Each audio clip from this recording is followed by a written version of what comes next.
नासिक के येवला तालुका के रायते शिवार में स्थित एक प्लाईवुड कंपनी में भीषण आग लगने से पूरी फैक्ट्री जलकर खाक हो गई।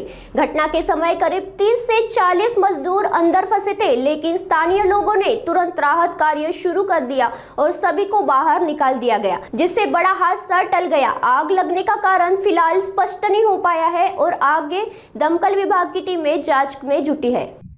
आज येवला शहरातील रायत्या शिवारामध्ये प्रवेदीप इंडस्ट्रीजला खूप मोठी आग लागली। पहाटेच्या सुमारास 5 वाजेच्या दरम्यान आम्हाला कॉल आला।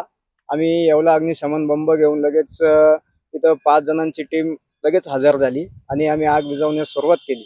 आग खूप मोठ्या प्रमाणात लागली होती। त्यावेळेस आतमध्ये जवळपास 30 ते 40 मजूर पण होते। ते मजूर आधी बाहेर काढले आग विझवताना आणि त्यानंतर आम्ही अग्निशमन बंब हा कंपनीच्या आतमध्ये नेला होता आग विझवण्यास। पहिल्या जेव्हा गाडी भरून आणली त्यावेळेस आतमध्ये घेऊन गेलो होतो, पण त्यावेळेस आग इतकी मोठी लागली की कंपनी कोलॅप्स व्हायच्या अंदाजात होती। मग आम्ही लगेच आमचा अग्निशमन बंब बाहेर घेतला व आग विझवण्यासाठी कोपरगाव, मनमाड, त्यानंतर निफाड या ठिकाणचे अग्निशमन वाहने बोलावण्यात आली व आग विझवण्यात आली।